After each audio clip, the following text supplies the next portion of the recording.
Olá pessoal, de volta com o Semicast. Ricardo, como é que você tá, Ricardo? Tudo em paz, Carlinhos. Ricardo, hoje a gente traz um convidado especial, Ricardo. Especialíssimo, né? especialíssimo. Queria já lhe agradecer aqui pela presença, né? Nilmário Miranda, por favor. Muito obrigado por estar aqui com a gente.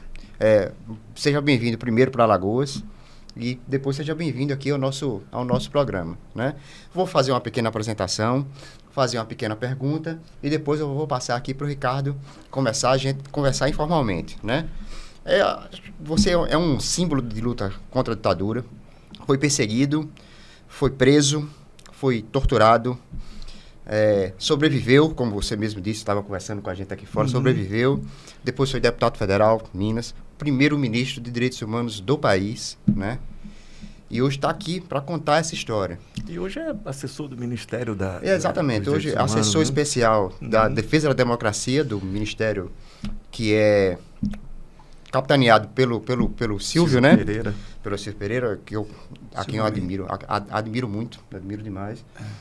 E eu queria fazer um pequeno questionamento para a gente começar. A gente vive tempos estranhos, né? e já não é de hoje. Você viveu, como nunca, as dores de uma ditadura militar. Queria saber qual o sentimento, porque você tem um sentimento diferente de todos nós, o sentimento que você tem ao encontrar pessoas que dizem, bom, era no tempo da ditadura. O que é que isso lhe causa? Causa dor, causa constrangimento? Queria que você compartilhasse esse sentimento com a gente. Olha, por isso que eu fiz esse livro também, né? Que eu lançar aqui na sexta-feira, aqui no Instituto Federal. É para discutir os 60 anos do golpe, né? Que quem saiu do governo recentemente contava uma versão totalmente deturpada da história. Porque não foi golpe, foi uma revolução democrática para livrar o Brasil do comunismo, do casamento gay. Tem um ministro do STF que disse que foi um movimento, né? O Toffoli disse que foi um movimento. Então, e eu acho que é nosso dever, nós que trabalhamos com radicalizar a democracia, que a gente chama, levar os direitos humanos até o fim, até o cabo, de não deixar que as coisas se repitam na ditadura. Então, contar coisas da ditadura para a nova geração. Porque isso tem um fundo comum. Você devia aprender isso na escola, né? Você devia aprender que a escravidão não foi benfazeja, que direitos não é defender bandido, não tem democracia sem direitos humanos. Como não ensina na escola, acho que nós temos que ter esse desafio permanente de buscar transformar isso em base nacional curricular comum. Eu já tenho netos, tenho 7 netos, os meus filhos não aprenderam na escola, os netos não estão aprendendo, os filhos dos meus netos não vão aprender se a gente não introduzir no currículo escolar, desde o princípio, direitos humanos, colonialismo, escravidão, né? Tudo significa para a história. Mas o sentimento, assim, quando você confronta, você... Não, o último ano de prisão meu, acho que um dia eu acordei, estava em Linhares, lá em Juiz de Fora. Acho que eu expulsei de mim qualquer coisa do revanchismo, de vingança. Ressentimento, sabe? né? Senão você vai carregar o resto da vida. Você vai levar tortura dentro de você. Então, a primeira coisa que você tem que fazer é livrar dela. Sabe? Encarar a vida, né? Tal. Por isso que eu saí, já tinha 28 anos, me casei com minha mulher, tem mais de 50 anos, tem 2 filhas, 1 filho, 7 netos, 1 milhão de amigos. E sou uma pessoa feliz, uma pessoa que tem uma vida tranquila, gosta de cozinhar. E quem come da comida que eu faço gosta. Então, e comida mineira, então, maravilha. Mas só citando um outro mineiro, não é? O Guimarães Rosa, quer dizer, quando você tem raiva de alguém, você dá a ela o direito de governar, né? Sua mente e seu coração, né? Isso é fantástico. Né? O velho Riobaldo, né? O grande Riobaldo. Você é um militante dos direitos humanos, né? Tatarana. Enfim, como é que você viu, dentro do governo, na assessoria do Ministério dos Direitos Humanos, a posição do governo Lula em relação aos 60 anos, não realizar nenhum ato marcando essa data, nenhum ato oficial do governo, obviamente em repúdio, né, à ditadura. Houve muita crítica ao presidente Lula. Você entendeu esse gesto dele, essa posição? Entendi, Ricardo. Olha, mas entendeu como assessor ou como militante dos direitos humanos? Ele tem como os direitos humanos. Tanto é que eu fui primeiro-ministro, tinha acabado de escrever um livro chamado Dos Filhos desse Solo. Os 434 pessoas que compuseram a ditadura, que morreram e outros desapareceram. O meu colega desse livro foi o Carlos Tibúrcio. Passou 8 anos depois fazendo discurso do presidente. Ou seja, eu e o Tibúrcio fomos ver o dia a dia dele, dentro do primeiro governo dele, ligado a questão de modos desaparecidos. E Lula está fazendo um trabalho, Ricardo, que nunca ninguém fez. Ele está desmilitarizando ali a nossa esplanada. E depois dessa fase, né, terrível de militarização de novo, né? A esplanada dos ministérios tinha milhares de militares fora da sua função. Porque militar dentro da sua função podem ser pessoas essenciais, como lá no Rio Grande do Sul agora. O papel dos militares é isso que nós queremos que eles sejam. Servir ao povo, servir a sua nação. E tirou quase 500 da ABIN. E nas regiões militares do todo país... mundo se dando bem financeiramente também ali, né? Que era um adicional ao salário, até maior do que o próprio salário, né? Todos estão fora. Praticamente desmilitarizou o país. Pela primeira vez, não o presidente, mas generais estão sendo levados a prestar depoimento, como qualquer pessoa, qualquer brasileiro, perante a Polícia Federal.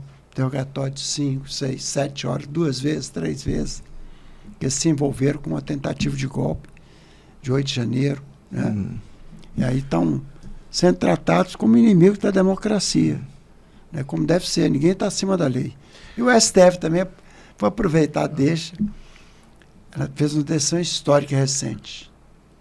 Decidiu que o militar está subordinado ao poder civil. Que não existe. Isso já estava na Constituição. Poder moderador está na precisava esclarecer isso. É impressionante a gente ter chegado a esse ponto. Mas esclareceu, né? Esclareceu. Pois é, exatamente. Mas esclareceu. Está de olha, militar tem subordinado ao poder civil, ponto.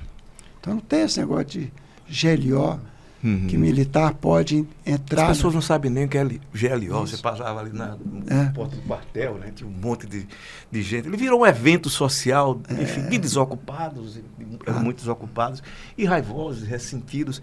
E se você perguntasse exatamente o que é GLO, não, GLO, que GLO? O que é isso? Né? Não tinha a mínima ideia.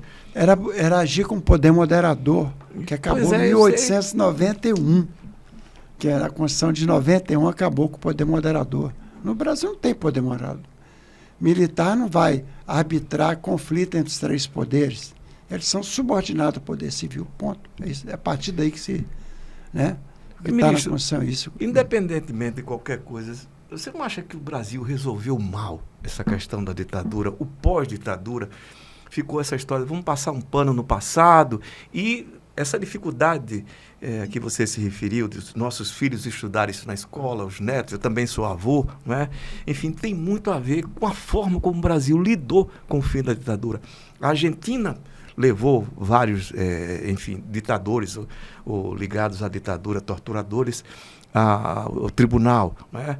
Enfim, a África do Sul, no apartheid. E o Brasil não. O Chile também fez isso. Como é que você vê? O Brasil não resolveu mal demais essa história? Muito. Foi durante a ditadura ainda, foi 79, né? A ditadura só acabou 6 anos depois. E eles resolveram... A anistia, né? Essa anistia, essa aberração, que é você dá o mesmo status para o carrasco e sua vítima. Né? Não é assim. A anistia existe para Estado que praticou crimes. No caso, anistiou o Estado. O Estado criminoso, o Estado terrorista, o Estado torturador. Né? Então, igualou carrasco e a vítima.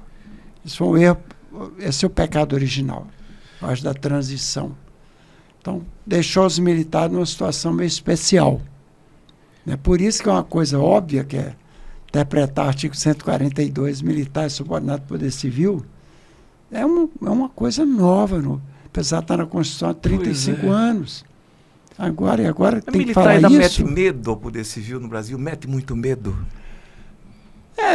São dois, eu diria assim, nós temos dois grandes problemas para consolidar a democracia no Brasil, consolidá-la. São os militares, que têm uma tradição de golpes.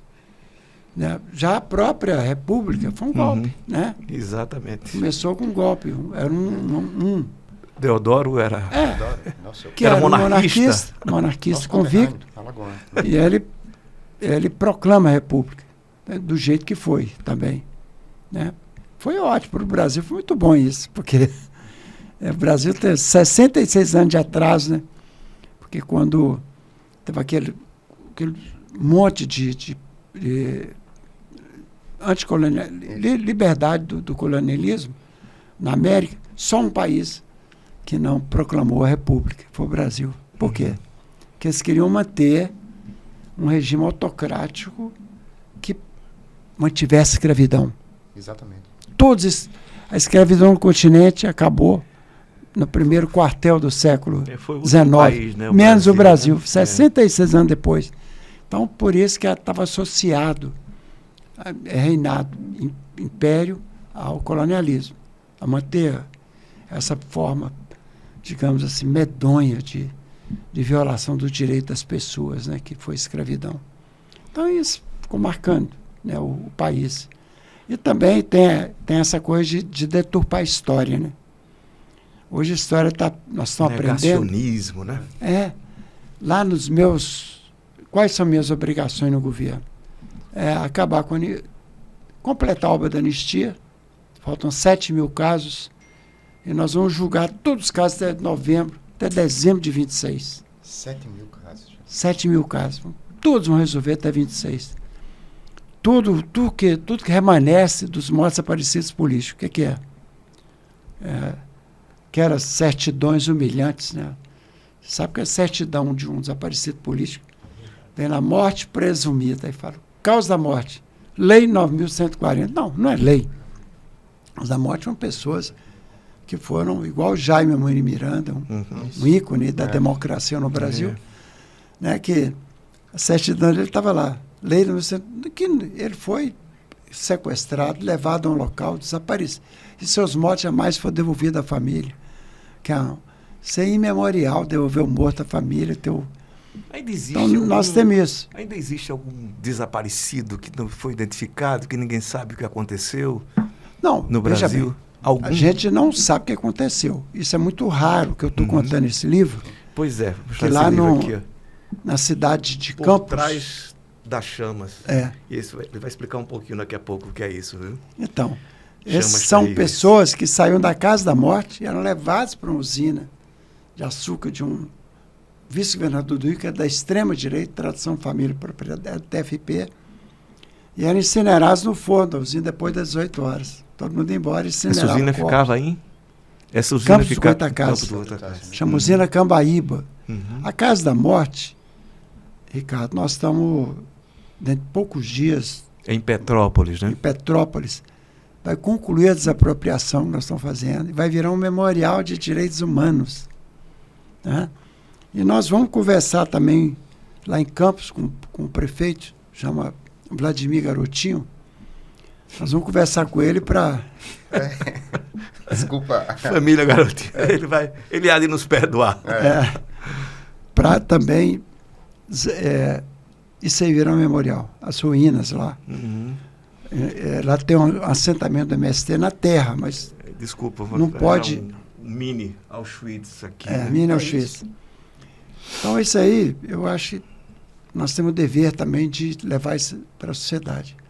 A lógica, eu almocei com o governador Ronaldo, e o Ronaldo, ele, na despedida, ele falou, olha, essas coisas têm que ser faladas, tudo sobre esses 9 alagoanos que desapareceram durante a ditadura, ou morreram durante a ditadura, como Jaime, como Gastone, como Odígio, e os outros todos, Manuel Fiel Filho, todos eles são pessoas que quem o matou, quem escondeu, negou o direito da família de ter seus corpos, já morreram também. A questão não é essa, não se trata de punir as pessoas, mesmo que tardiamente, nós queremos que seja conhecido, para que não se esqueça, para que nunca mais aconteça. Ditadura nunca mais. Isso que é o fundamental. Mote de sempre, isso que é o né? fundamental, A reinstalação da Comissão de Mortos Desaparecidos é uma reivindicação geral, né, dos movimentos de defesa dos direitos humanos no Brasil. Quando é que isso acontece? O que é que está pegando ainda? Falta só o presidente Lula dizer, cumpra-se. Olha, mas veja bem, eu trabalho com o ministro Silvio Almeida nessa, como você explicou, que é o trabalho com 4 coisas. Mortos desaparecidos, com política de Estado. Há 38 anos atrás, houve um período Fernando Henrique Cardoso. Houve uma lei, passou nas 2 casas, foi sancionada na vista de ex-presidentes, Fernando Henrique. Era uma comissão de Estado. Foi criada pelo presidente da República. Eu fiz parte dela por 7 anos. Esse livro dos Filhos de Solo que eu fiz foi referente a esse período. E foi presenteado pelo Pedro Montenegro. Faz tempo. Verdade. E aí, olha só, era política de Estado. A anistia, eu era deputado federal, nós criamos em 2001. Começou a vigir em 2002. O que era? Todo mundo que foi demitido do serviço público militar por perseguição política tinha que ter uma reparação. Terceiro, em 2010, 11, a Dilma Rousseff criou a Comissão Nacional da Verdade. E também eu estava lá no dia da homologação, estavam todos os ex-presidentes, independente de que partido fosse, todos os poderes estavam lá. E ela foi uma comissão de Estado. Então, o que eu faço lá é política de Estado. Para nós, mortos desaparecidos, anistia, Comissão da Verdade, nós temos que implementar. Não, tem que discutir. Agora, eu acho que deveria ter a comissão, espero que o presidente faça, assine também. Time, né? Exatamente. Mas nós estamos fazendo o trabalho. E a quarta coisa, é importante dizer isso também, ainda mais em Alagoas, né? É a verdade sobre a escravidão. Nós trabalhamos com essa, a quarta frente é essa. Contar a verdade sobre a escravidão e sobre o comércio transatlântico de pessoas escravizadas. O Brasil não sabe disso. Acho que a escravidão era o pai João, era uma mãe de leite, era, né? Escravidão é uma coisa brutal. Romantizada, né? 2 milhões de pessoas morreram na travessia, né, gente? Na travessia. Virava comida de tubarão, né? Comida de tubarão, sabe? E as famílias não vendiam. Por que o Brasil tem tanto estupro, tanto feminicídio, tudo vem da escravidão. Pegando por aí. Sim. Eu acho extremamente importante, até porque hoje a questão de direitos humanos ela está muito centrada na questão do racismo, que é importante, veja só, para não melindrar ninguém aqui, essa questão da misoginia, da homofobia e o perseguido político, que ainda há, né? No Brasil, a gente saiu de um governo recentemente que era, enfim, um governo extremamente perigoso, ditatorial. Só não se estabeleceu como ditadura por causa da reação do Congresso, que foi importante, eu acho que é importante ressaltar, e do Judiciário. Não perdeu um tanto do protagonismo essa história dos direitos políticos, direitos humanos de políticos? Não, eu creio que não. Acho que saiu do foco. Onde eu trabalho, o ministro Silvio Almeida, ele escreveu um livro que está rodando o mundo, chama Racismo Estrutural. E ele fala disso aí, quer dizer, do racismo estrutural nasceu feminicídio, o estupro de crianças, a discriminação brutal que existe sobre os pobres, sobretudo os indígenas e os negros, né?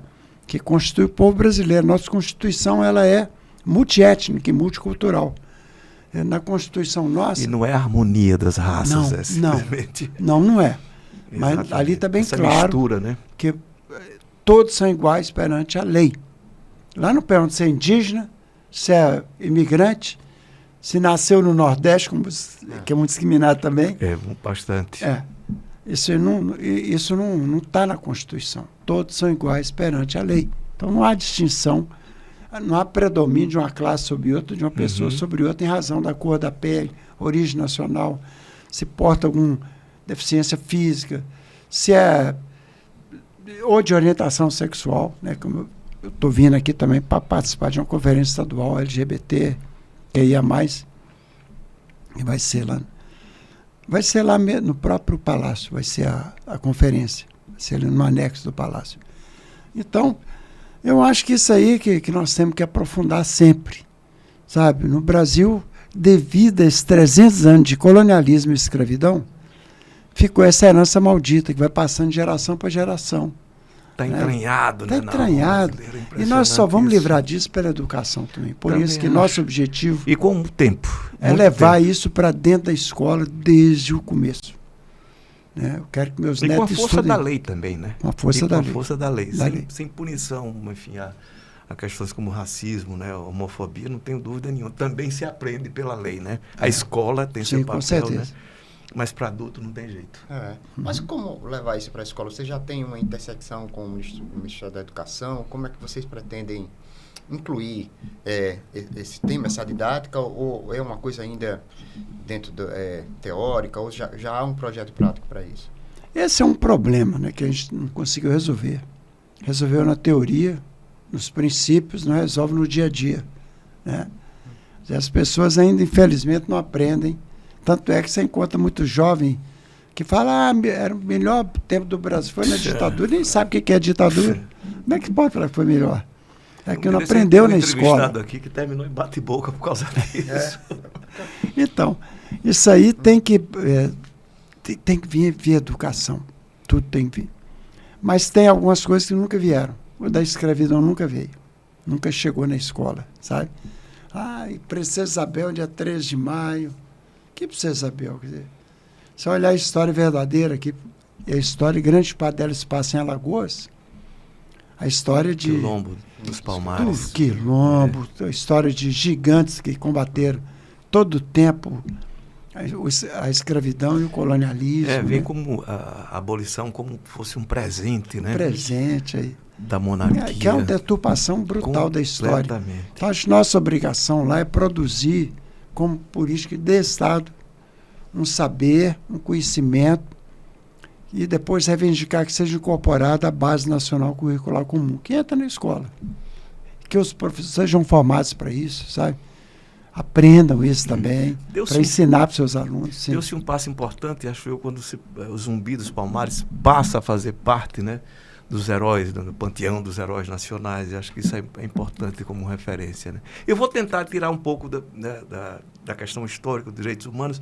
Vi uma postagem sua, e vi no jornal, eu não tenho rede social, falando sobre o Zé Disseu, né? Enfim, o Zé Disseu, na iminência de retornar, é um personagem que eu sempre cito aqui, que faz uma falta imensa, acho eu, né, ao governo Lula, tem um papel extraordinário do ponto de vista político. Você acha que ele faz falta hoje ao governo Lula? Claro, hoje? Claro que faz. Acho que eu fui do primeiro governo do Lula e depois eu participei direto ou indireto do segundo governo dele, do primeiro da Dilma. E até eu estava na Câmara quando ela foi, um impeachment falso motivo, sem crime. E nós tínhamos naquele momento, naquele período lá atrás, tinha pessoas gigantes assim do pensamento renovador brasileiro. Por exemplo, Zé Disseu, um Marco Aurélio Garcia, um Luiz Dulce, né? Eram pessoas... Gilberto Carvalho, se me permite. Gilberto Carvalho, também o Guxiquem, que foi embora. Tinha um grupo. Agora, depois desse, tentaram... O que fizeram com o Zé Disseu terrível. Foi uma injustiça. Eu acompanhei tudo. Foi demonizado de tal forma. Ele virou um símbolo, né, do que tinha de pior no país. Era uma coisa... tinha pior. Ele chegou a ser considerado inimigo número 1 do país. E agora... anula tudo, todos os crimes supostamente feitos por ele estão sendo anulados porque não tem fundamento. Então, a injustiça que ele viveu esses anos todos, por isso que eu acho ótima a decisão dele. Ele é um pouquinho mais velho que eu. Eu tô fazendo 77, ele fez 78. Ele é um ano mais velho que eu, 1 ano e 3 meses mais velho que eu. Mas eu acho que ele merece voltar para lá, onde ele foi tirado por uma figura como Roberto Jefferson, uma figura tão deplorável, né? Tão deletério. Foi escória da política nacional. Escória, né? Da política, quer dizer, tem que voltar para lá para fazer a sua... Nem que seja sua última página. Não sei se só porque ele merece. Eu acho que o Congresso precisa de um cara, como o Zé Disseu, daquele tamanho. É. Ele tem uma visão, o Zé Disseu, eu acho conversar com ele. Eu sou de um grupo de WhatsApp que ele participa e ele fala sobre as coisas com um preparo, política externa, sobre militar, sobre... qualquer assunto ele fala, sobre industrialização, reindustrializar. Sobre o Rio Grande do Sul agora, ele se pronuncia de uma forma sempre muito consistente. A vida dele levou a isso, sabe? Então precisamos dele, do saber, da sua capacidade de falar o que pensa, sabe? De influenciar pessoas. Precisamos dele lá. Ele, inclusive, foi uma das vozes críticas contra o não posicionamento do Lula em relação a questão da ditadura. Ele queria que o Lula fosse mais duro, né, em relação a isso. A gente está só pontuando aqui que a gente está gravando um dia após o julgamento do STF, que o Zé Disseu saiu vencedor, né? Foram anuladas as provas. Estava prescrita a sentença contra ele. 3-2, acho que eu estou pontuando. Da Lava Jato. Quando isso for ao ar, exatamente um dia depois. Então, cara... Continuando com a política, eu acho que foi interessante, você puxou agora. Sim, mas você falou, você me permite, você também queria conversar coisa desse momento, mas não queria deixar passar também. Que quem merece ser herói, do Panteão dos Heróis, chama João Cândido, um almirante negro. E o ministro da Marinha se pronunciou contra. Aí eu falei imediatamente, está falando em nome próprio. Em nome dele, não está falando pela Marinha. Porque depois, nessa altura, dizer que ele não pode ser considerado herói, porque liderou uma revolta da chibata. Negro, marinheiro. Marinheiro, que em 1912... alvo do preconceito, pois é. Em 1912, protestou porque os marinheiros submetidos à chibata. A revolta da chibata. Da chibata, depois, 30 anos depois de ter abolido a escravidão. Essa abolição também não resolveu daquele modo, sem reforma agrária, sem coisa desse tipo, tirar o espírito da escravidão, métodos da Marinha, que a Marinha era para quem tinha olho azul, era reservado. E o negro lá era fazer o que eles faziam, elite, fazer serviço de recolher fezes, só aí podia, mais que isso, não. Chibata. Esse nós temos que promovê-lo pelo que ele fez. Foi a partir da rebelião dele que a Marinha aceitou o fim da escravidão. A revolta da chibata. Ricardo, vou pegar o seu gancho, aproveitando. A gente discutiu aqui semana passada se o Lula deveria ou não se candidatar a um quarto mandato. Lula 4, né? Mas aí eu queria fazer o seguinte questionamento, que eu sei que você é uma pessoa histórica dentro do PT, ajudou a fundar o partido.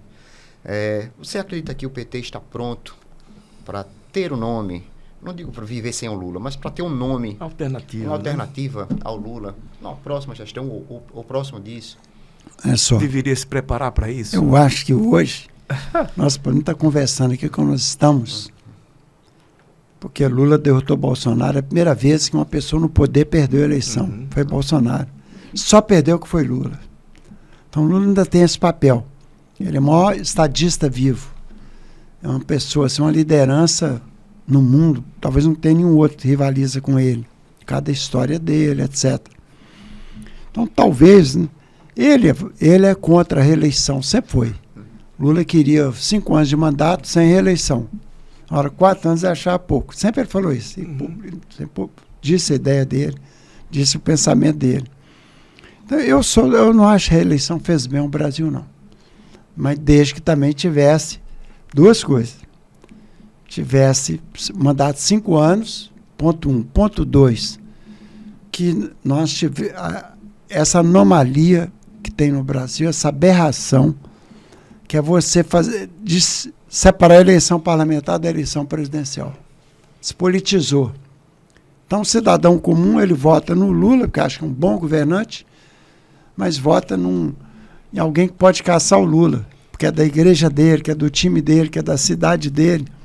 Não existe isso mais no mundo, numa democracia, só no Brasil. Você desvincular a eleição parlamentar da eleição presidencial programática. De forma geral, o brasileiro não desvaloriza, digamos assim, a eleição do parlamento? Só tem 4 países do mundo que tem esse modelo, que nós estamos aqui, que não tem voto em lista, não tem voto partidário, voto programático. Desvinculou o vereador, o estadual e o federal, desvinculou da eleição majoritária. Esse é um problema do Brasil. O problema seríssimo do país é esse. E aí sim, se mudar isso e passar um mandato de 5 anos sem reeleição, eu sou contra a reeleição. Acho que Lula pensa, tenho certeza, pensa a mesma coisa. Agora... Mas não é um próprio sacrifício físico para o Lula. O Lula, enfim, a história da idade, né? Ele tem um histórico também de doença, quer dizer, é complicado para ele mesmo, eu imagino. Um sacrifício para o Lula se candidatar de novo, ir para uma campanha eleitoral. Não seria o caso, aí eu repito aqui a pergunta do Carlinhos, de se preparar alguém, eu sempre cito aqui o Haddad, eu acho que é uma figura grande, enorme, né? E tem todas as condições de ser um ótimo presidente da República. Não seria o caso de preparando o Haddad aí para isso? Eu estou citando aqui o nome dele. Eu entendo perfeitamente seu raciocínio, é um raciocínio lógico, né? Mas eu diria o seguinte: se não fosse o Lula, estava aqui o Bolsonaro. Ponto 1. Ponto 2. Quando o Lula deixa o nome dele correr como candidato à reeleição, ninguém disputa. Ninguém disputa. Dentro do próprio no PT, campo. Né? Não, no campo. E do próprio PT a também. Tebet, que pode ser uma grande presidente, também é um nome respeitável. Um Haddad. Falou-se tanto no Flávio Dino, né? Ou outros que possam o Alckmin surgir nesse campo. Então, dividir esse campo. Eu falei isso semana passada, enquanto Lula não tem divisão. Exatamente. Alimentar essa possibilidade de ser candidato à reeleição, ninguém se manifesta. Ninguém se manifesta. E do lado de lá, tomara que eles briguem muito, né? Que estão lá numa luta feroz entre eles. Mas do lado de cá, a figura do Lula. E ele também, Janja que o diga. Ele tem boa saúde, física e mental. Então, mas assim, eu entendo também que é preciso... eu preferia que não houvesse reeleição, fosse 5 anos, e um outro modelo de eleição que incluísse o voto parlamentar, o voto partidário parlamentar. Bom, falamos aqui em direitos humanos e anistia. Como você vê a possibilidade, e já foi defendida várias vezes, e eu acho que vai voltar a ser defendido, de anistia para a turma do 8 de janeiro? Não, aí é outra coisa. Anistia para quem é vítima do Estado. A tradição brasileira é isso. Anistia para gente que, em nome de posse do Estado, tentou dar um golpe, usando militares, policiais militares, né, articulando para um presidente que perdeu a eleição, dizer que houve fraude, que é uma mentira grosseira, para voltar a tirar o presidente eleito, que tem coisa mais importante do que a soberania popular. Para isso você não tem anistia, não. Gente que conspirou contra o Estado Democrático de Direito, você vai dar anistia. Gente que disse que ia enforcar Alexandre Moraes em praça pública, que ia anular a eleição recente. Isso não tem anistia para essa gente, não. Faz em nome do Estado, né? Ou pelo menos achava que era o Estado ainda. Eles achavam que o direito natural deles ia ser o poder que tivesse ganhado a eleição, que não ganharam. Eleição para vítima do Estado. Eles não são vítima do Estado. Veja só, você lançando esse livro aqui, Por Trás da Chama, já explicou, né, que se tratava de uma usina, né, no interior do Rio de Janeiro. Entre os casos com os quais você se deparou, estudou, aprofundou, o que é que mais lhe chocou durante a ditadura? Obviamente a gente está falando de tortura, enfim, você falou gente cerrada, né, que era queimada. O que foi mais lhe impactou em tudo que você viu e analisou durante esses anos todos? Olha, eu procuro falar sobre isso aí também, que a partir do AI-5, do Adicional número 5, 3 de dezembro de 68, desmontou qualquer vestígio de democracia no país. E de civilização, né? E de civilização. Censura, tudo é associado. Tortura, censura. Não tem habeas corpus, né? Você... enfim... Pacote de Abril, né? Pacote de Abril. Né? Até isso. Você faz um acordo dentro do governo para exterminar a guerrilha. Mas a guerrilha acabou. A Helena acabou em 73. A Araguaia acabou em 74. Acabou, por que precisava ter? Acabaram, né? As lutas armadas, todas acabaram. Né? E por que manter a parada de tortura praticada pelo Estado? Né? O grupo que fez Casa da Morte Petrópolis e fez Cambaíba é o grupo do Ustra. Eu fui lá 4 vezes naquele lugar ali sinistro. Lá. O Ustra comandou a morte de 44 pessoas. Que era sem contar os desaparecidos. Né, herói nacional para ele. Ele queria ele como herói nacional. Recebeu o Curiola dentro do palácio, como se fosse herói do país também, as pessoas mais desprezíveis, né? É um conjunto assim que foi tudo articulado. Só existia isso porque existia censura. Só existia isso porque não tinha habeas corpus. Só existia isso porque advogado não valia nada. Né? Os melhores advogados do Brasil foram presos várias vezes porque estavam exercendo a advocacia. Os maiores criminalistas do país estavam ali e foram todos presos. Né? A Messi Albuquerque, nordestina, defendeu 700 presos nordestinos, foi 12 vezes foi presa. Né? Puxa, os bons advogados todos eram assim, qualquer um deles foi preso várias vezes. Né? Eu já fui levado ao DOI-CODE, lá do Carandiru, que estava cumprindo pena, para ser cariado com meus advogados. Imagina, você chega lá cariar com o seu advogado, quem vai te defender? Seu advogado está preso. Também pode ser preso a hora que eles quiserem. Então não tem limite, sabe? Deixa eu lhe fazer uma pergunta, já que você falou da sua prisão. Você teve um contato pessoal com Sérgio Paranhos Fleury, né? Talvez um dos personagens mais terríveis. O que é que você lembra dele? Desculpe provocar sua memória desafetiva, tá certo? O que é que você lembra do personagem assim, que mais marcou ali, naquele contato? Ele era ele era um corrupto acabado. Ele era do Esquadrão da Morte. Ele roubava os presos que ele matava, né, do Esquadrão da Morte, tanto que o Hélio Bicuda condenou, né? Tiveram que fazer a lei Fleury para ele não ser preso, que ele foi condenado, não tinha... Era público que ele era o executor. Promotor do Estado de São Paulo. Né? Foi promotor em São Paulo. Figura decente. Eu fui preso por ele. Ele falou isso, falou, eu que matei Marighella, eu matei Lamarca, eu matei Bacuri, eu marquei Toledo. E se você não mudar para o nosso lado, você vai conhecer sucursal do inferno. E vinha a tortura, isso eram centenas de pessoas no dia a dia. E você conheceu o sucursal do inferno? Eu fiquei lá, eu perdi com poucas horas de prisão, perdi minha audição no ouvido esquerdo. Né, lá era sucursal do inferno mesmo, não era brincadeira. O que ele falou era, o dia que não se via um café, numa coisa de lata, assim, de latão, com pão seco, você sabia que ia pro... Né, o pau ia comer.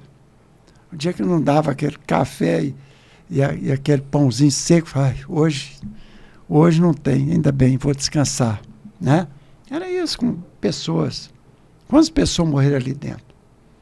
Quantas pessoas foram levadas até... Tanto, o Bacuri ficou 107 dias sob tortura. 107. O dia que ele finalmente foi morto. Para ele, matá-lo foi quase um descanso. Porque é uma pessoa que 107 dias de tortura aqui para nós é um horror total. Então, olha só. Eu acho que esse tipo de gente também não é... Eles eram um bom pai de família, eles gostavam dos seus netos, sabe? eles faziam o que outros seres humanos fazem. E eram capazes de crueldades extremas. Porque eles estavam imbuídos disso. O sistema falou, vocês podem matar. E aí era para eliminar a guerrilha, mas a guerrilha acabou, eles foram matando gente que não tinha mais. Banalidade do mal, o Jaime né? Amorim Miranda nunca pegou numa arma naquele período, era contra a luta armada, por razões táticas. Razões políticas. Era não. do PCB, o PCB era contra a luta armada. Ele falou, isso aí não vai dar certo, todo mundo vai morrer, vai ser... Então eles falaram que era para isso, mas eliminaram foi o Jaime Miranda. Eles pegaram 11 dirigentes, 10 com ele, e mataram, levaram para cada morte, não devolveram os restos mortais para as famílias, esconderam os restos mortais. Era mentira, quer dizer, tudo esse negócio, a gente fala de fake hoje, toda ditadura é montada sobre mentira. E se não tivesse a censura, não existiria um dia de ditadura depois das 5. Se pudesse revelar os crimes que eles faziam. Então era um sistema perverso, sabe? Que a crueldade era inerente ao sistema. Fazia parte. Então, o cara que depois saía dali... não sei se vocês sabem disso, mas o doicode na rua Tomás Carvalhal com Tutóia, eu fui lá as 4 vezes, como eu falei, o Ustra morava num prédio ao lado. Porque, por que será que ele foi morar ali? Foi para chegar lá e olhar, você fala... Aqui é meu domínio, ali eu mato as pessoas, eu faço o que eu quero com as pessoas. Imagina, eram pessoas que eram seres humanos desprezíveis, esses que conduziram aquele momento lá. Mas mesmo quem fez a abertura, que é a decisão de fazer o DOI-CODE, de fazer o Centro de Formação do Exército, da Marinha, da Aeronáutica, foi Médici, Orlando Geisel e Ernesto Geisel. Pois Ernesto Geisel foi o cara também que desarmou os porões. Eu ainda estava preso. Né? No último ano de prisão, no penúltimo ano, já era o período dele, do Geisel, do Golbery. Aí suas criaturas viraram contra ele. Quer dizer, aqueles que eles puseram para fazer a Casa da Morte, dura, os DOI-CODE, a linha dura, matar gente nos porões, começaram a fazer atentados. Né? Os que eu conto isso aqui, os que faziam a Casa da Morte tentaram o Rio Centro. Se o Centro tivesse dado certo, Carlinhos, teriam morto milhares de pessoas. Os artistas que você admira, a maior parte estavam mortos. Que tem 60 artistas lá que estavam participando do show e a bomba principal ia ser no palco. Casa da principal. Máquina. Casa da Máquina. E aí, imagina. Então é gente... Enfim, eu acho que nós não temos criar também, eu acho que é muito até errado centralizar na crueldade da pessoa, sabe? É um sistema, mesmo, é um né? sistema, engrenagem né? do mal, banalizar o mal, naturalizar, aplaudir o mal, né? Ditaduras produzem isso. Então, quando a gente quer esse livro que eu estou trazendo e vou debater aqui em Alagoas, lá no Instituto Federal, por trás das chamas, é isso. É para mostrar que não há ditadura com mentira. Não há ditadura boa, nem ditadura branda. Não há democracia sem contar a verdade. Sem memória, sem verdade, sem reparação, sem justiça, não há democracia. Então vocês que estão... eu sou jornalista e admiro muito meus colegas que fazem o que vocês dois fazem, Carlinhos e Ricardo. Eu ia dizer isso, jornalista. Parabéns. Ricardo, eu queria que você tivesse a honra de encerrar com uma última pergunta. Com prazer. Você já tratou do tema, eu vou pedir que você esmiuça um pouco mais. Você demonstra exatamente serenidade, né? De ter resolvido na sua alma, né? Enfim, tudo que você passou, os relatos que você ouviu. Enfim, você tem uma história sua e sabe da história dos outros. Como não envenenar sua alma com isso, com rancor? Olha... Desculpe ser tão pessoal na pergunta. Foi tanta gente que também que evitou cair nessa armadilha do ódio, da intolerância, da revanche, da vingança. Justiça não é vingança. Né? Você tem que compreender isso. Se você adere à democracia, com o Estado Democrático de Direito, desde também associado ao Estado do Bem-Estar Social, você tem que livrar na política E aí você não vai ter razão nenhuma. Você vai trabalhar para a sua tranquilidade pessoal, sua serenidade, né? Seu bem-estar pessoal, né? Ser melhor ser humano. Sabe? Você fica estimulado a ser o melhor ser humano. É isso aí. É isso, gente. Então, só para lembrar, sexta-feira, ali no Instituto Histórico, o lançamento Por Trás da Chama. Opa, no IFAL. No IFAL. Então, a memória dele tá rateando. No IFAL. Queria agradecer demais a sua presença. Obrigado, mais uma vez. Obrigado, Ricardo. Obrigado, Carlinhos. E obrigado a todos. Na próxima semana a gente volta. Um grande abraço, pessoal. Valeu. Ministro, um abraço, viu?